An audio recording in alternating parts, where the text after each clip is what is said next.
Subscribe कीजिए ध्येय IAS channel को और बेल आइकन को दबाइए लेटेस्ट वीडियो सबसे पहले देखने के लिए।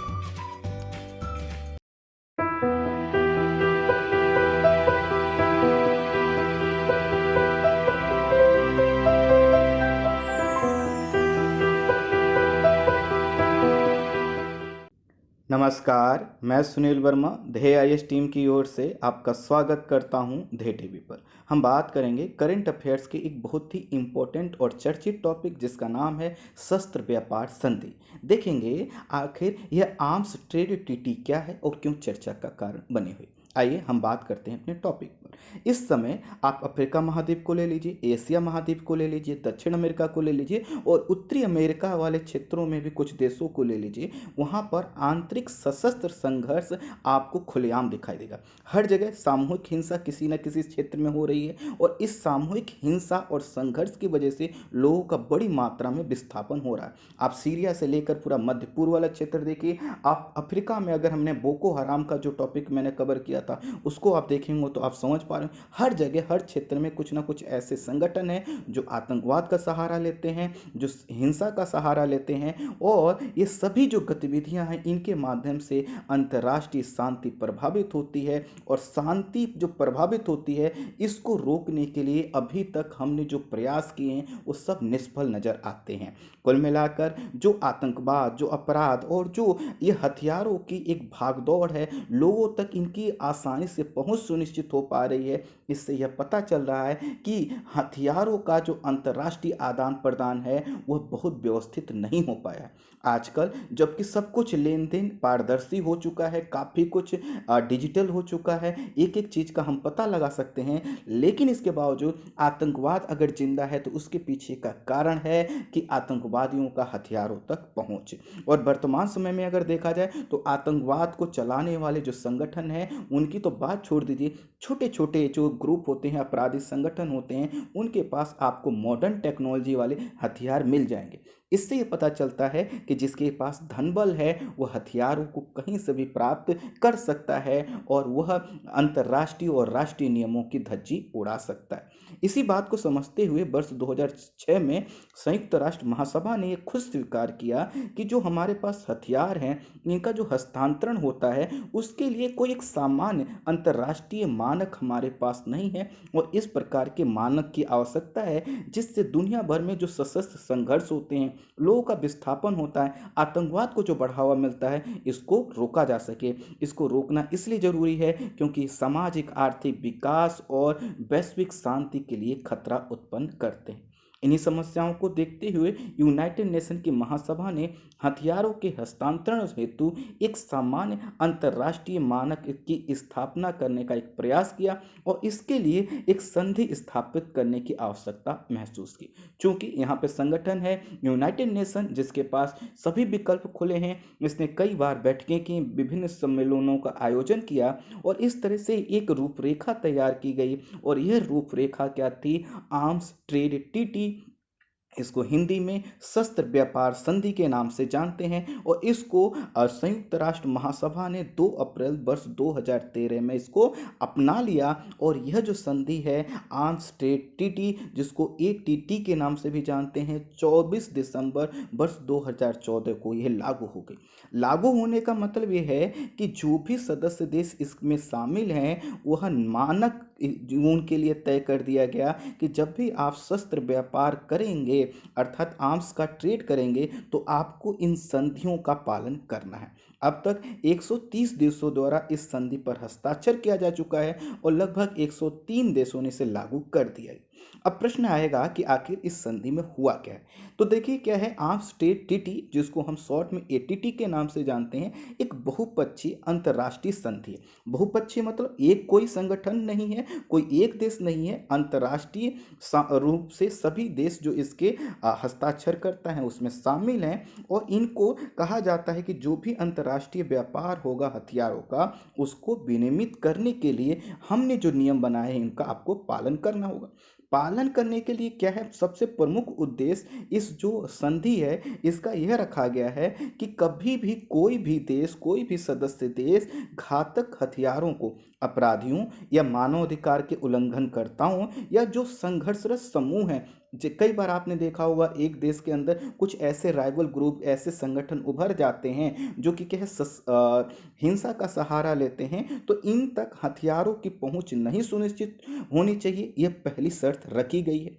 दूसरा, आगे क्या कहा गया है इसमें, इस संधि के तहत छोटे हथियार से लेकर टैंक, लड़ाकू विमान और युद्धपोत जैसे व्यापार को भी विनियमित किया गया। अर्थात जितने भी अंतर्राष्ट्रीय संगठन हैं उनसे ये कहा गया है कि आप जब भी व्यापार करिए, कोशिश ये कीजिए कि किसी भी प्रकार का कोई भी हथियार, कोई भी शस्त्र का व्यापार ऐसे लोगों तक ना हो जो वैश्विक शांति के लिए खतरा उत्पन्न करते हैं। इसके साथ ही साथ सदस्य देशों पर यह प्रतिबंध लगाया गया है कि वह ऐसे देशों, संगठनों को हथियार ना दें जो आतंकवाद, नरसंहार, मानवता विरोधी गतिविधियों में लिप्त हैं। आप चाहे मध्य पूर्व को ले लीजिए, अफ्रीका को ले लीजिए, आपको बड़े बड़े आतंकवादी संगठन मिल जाएंगे, संघर्षरत समूह मिल जाएंगे। तो ये देशों को जिम्मेदारी दी गई है कि आप इनके साथ व्यापार नहीं करेंगे। यहाँ पे एक चीज लेकिन ध्यान देना जरूरी है कि जो है कि जितने भी यह रेगुलेशन लगाए गए हैं, इनका उद्देश्य क्या है कि जो हथियारों का अंतर्राष्ट्रीय व्यापार होता है, वह व्यापार दो सॉवरेन जो इंस्टीट्यूशंस होते हैं या जो दो संप्रभु देश हैं उनके बीच में हो, ना कि जो राइवल ग्रुप, जो सशस्त्र संघर्ष वाले करने वाले संगठन बनते हैं उनके बीच। फॉर एग्जाम्पल, अगर हम इंडिया में कहें कि किसी एक भाग में अशांति उत्पन्न होती, यहाँ के लोग ये कहते हैं कि हम भारत सरकार को ऐसा कुछ नुकसान पहुंचाएं, और इसके लिए क्या करते हैं, यह अंतर्राष्ट्रीय रूप में कोई ट्रेड करने वाला संगठन है, कोई देश है, उससे कहते हैं कि आप हमें हथियार दे दिए। तो ये हथियार इनको नहीं मिलेगा, तभी क्या करेंगे, शांत बैठे रहें। अगर ये इनको हथियार मिल गया तो ये शांति को अशांति में कन्वर्ट कर देंगे। यह एक जिम्मेदारी सभी देशों को दी गई है जो इसके हस्ताक्षर करता है। कुल मिलाकर जो भी संप्रभु देश हैं वह चाहे जितना भी हथियार खरीदें, बिक्री करें, उसमें कोई दिक्कत नहीं। जैसे कि हम खरीदें या कोई भी देश खरीदे, जो जिसको एक पहचान मिली हुई है देश की, वह कितना भी खरीद सकता है अपनी सुरक्षा के लिए, उसको जितना आवश्यक लगता है। लेकिन हमारे यहाँ का या किसी भी देश का कोई ऐसा संगठन जो आतंकवादी संगठन है, जो सशस्त्र संघर्ष कर रहा है, जो उस देश के खिलाफ है या अलगाववाद की भावना को बढ़ा रहा है, इनके साथ ऐसा नहीं किया जा सकता। भारत, चीन जैसे देश अभी तक इसके सदस्य नहीं थे, भारत अभी भी नहीं है, लेकिन जो पूरा अपडेट है वो चीन के संदर्भ में, और अमेरिका इस संधि से बाहर हो चुका है। हाल ही में क्या हुआ है, चीन ने घोषणा की है कि वह संयुक्त राष्ट्र की इस संधि का भाग बनेगा। अब भाग क्यों बनेगा यह मैं आगे बताऊंगा, अभी थोड़ा सा चीन के विषय में समझिए। एक आपने डेटा सुना होगा सिप्री का, Stockholm International Peace Research Institute का। तो जो सिप्री के जो आंकड़े होते हैं, यह ट्रेड के संदर्भ में, आर्म्स के संदर्भ में बहुत विश्वसनीय माने जाते हैं। इसके आंकड़ों के अनुसार चीन अमेरिका के बाद हथियारों का दूसरा सबसे बड़ा उत्पादक है। तो क्या करता होगा, यह निर्यात करता होगा, बेचता होगा। चीन के द्वारा एशिया महाद्वीप, अफ्रीका महाद्वीप, मध्य पूर्व के साथ यूरोपीय देशों और अमेरिका तथा रूस जैसे देशों के साथ भी क्या होता है, आर्म्स ट्रेड होता है, और ये आर्म्स को क्या करते हैं, बेचते हैं। चीन ने अब कहा है कि वह अपनी वैश्विक जिम्मेदारी के प्रति सजग है और वह शांति और स्थायित्व को बढ़ावा देना चाहता है, और उसने कहा है वो पहले से ऐसा करता आया है। इसलिए उसने कहा है कि हम क्या करेंगे, अब इस संधि का भाग बनेंगे। किस संधि का, आर्म्स ट्रेड ट्रीटी। अभी तक चीन इसका भाग नहीं था, लेकिन चीन ने अब कहा है कि वह इसका क्या करेगा, भाग बनेगा। भाग बनने का मतलब क्या है कि जो इस ट्रीटी का क्रक्स है वह क्या है कि अब जो हथियारों का व्यापार होता है वह नहीं होगा किसी भी ऐसे संगठन के साथ जो आतंकवाद को बढ़ावा देता है, जो मानवाधिकार का उल्लंघन करता है, जो सशस्त्र संघर्ष के माध्यम से किसी देश में अशांति उत्पन्न करता है। तो चीन ने कहा कि हम पहले से ही क्या करते हैं, हम जो है कि ऐसे लोगों को निर्यात नहीं करते हैं, और चूंकि जो इसके नियम हैं वो उनका हम पहले से फॉलो अप कर रहे हैं, इसलिए हम इसका सदस्य बनेंगे। चीन ने कहा कि वह ऐसे किसी क्षेत्र में हथियार का निर्यात नहीं करेगा जहां अशांति या तनाव। जैसे हम अगर देखें, यमन में देख लीजिए आप, जो है कि नाइजीरिया में देख लीजिए या आप सीरिया में देख लीजिए, हर जगह जो ऐसे संगठन हैं जिन क्षेत्रों में भी तनाव है, चीन ने कहा है वह वहाँ पर क्या करेगा, हथियारों का निर्यात नहीं करेगा। चीन ने ये भी कहा है कि वह बहुपक्षवाद का समर्थक है। बहुपक्षवाद का मतलब है कि सबकी अपनी अपनी सोच है, सबकी अपनी आइडियोलॉजी है और सभी सही है, कोई गलत नहीं है, वह इसको एक्सेप्ट करता है। इसको एक्सेप्ट करने का मतलब ये है कि अपने आप को दिखाना चाह रहे हैं कि हम लिबरल हैं और लिबरल होने के कारण जो अंतर्राष्ट्रीय नियम होंगे उनको हम फॉलो करेंगे, ना कि हम अपने हिसाब से डिसाइड करेंगे कि आखिर कौन सही है कौन गलत। चीन ने कहा है कि वह शुरू से ही अवैध व्यापार के खिलाफ रहा है, इसलिए केवल सॉवरेन स्टेट के साथ ही वह व्यापार करता है जैसी कि कंडीशन आर्म्स ट्रेड ट्रीटी में लगाई गई थी। और वह उसने कहा है कि भविष्य में भी वह ऐसे संगठनों के साथ व्यापार नहीं करेगा जो कि अंतर्राष्ट्रीय नियमों का उल्लंघन करते हैं। इसके साथ ये भी कहा गया है कि सभी देशों को, चीन के द्वारा कहा जा रहा है, सभी देशों को हथियारों के व्यापार पर नियमों का कड़ाई से पालन करना चाहिए और दूसरे देशों के आंतरिक मामलों में हस्तक्षेप नहीं करना चाहिए। हस्तक्षेप की बात यह है कि आपने कई बार देखा होगा, अमेरिका कभी कूद आता है, कभी जो है कि रूस कूद आता है और चीन भी कम नहीं है। चीन खुद जो है कि हमारे जम्मू कश्मीर वाले मुद्दे पर, नेपाल वाले मुद्दे पर कई बार वह स्टेटमेंट देता आया, लेकिन यहाँ से वह एक दरअसल यह मैसेज देना चाहता है कि जहाँ पर जो कुछ हो रहा है वह उसमें अंतर्राष्ट्रीय भूमिका नहीं होना चाहिए। तो कुल मिलाकर आर्म्स ट्रेड ट्रीटी जो कि वर्ष 2014 में इफेक्टिव हुई थी, उसका अब जो है कि अमेरिका भाग बनना चाहता है। लेकिन इसी के साथ ये भी देखिए कि अप्रैल 2019 में डोनाल्ड ट्रंप ने अपने देश को इस महत्वपूर्ण जो है कि ट्रीटी संधि से बाहर कर लिया, और जबकि बराक ओबामा इसके पक्षधर थे और उन्होंने कहा था कि इसका आगे चलकर विस्तार किया जाना चाहिए। जब अमेरिका बाहर हुआ तो उसने कहा कि दरअसल इसकी वजह से क्या होता है कि इस ट्रीटी का जब हमने साइन कर रखा है तो इसकी वजह से हमारे यहाँ के जो आंतरिक कानून होते हैं और संविधान संशोधन द्वारा जो हमें अधिकार प्राप्त हुए हैं उनका हनन होता है। प्रश्न आएगा किस प्रकार के अधिकार का हनन? तो दरअसल हुआ क्या था कि दूसरा जो संविधान संशोधन अमेरिका का हुआ था उसमें यह कहा गया था कि अमेरिका में प्रत्येक व्यक्ति को हथियार रखने का अधिकार मिला हुआ है। वहीं पर यह ट्रीटी यह कहती है कि आप देशों को बेचिए, आप लोगों और समूहों को मत बेचिए। लेकिन अमेरिका में क्या है कि सभी लोग हथियार रख सकते हैं जो रखना चाहते हैं।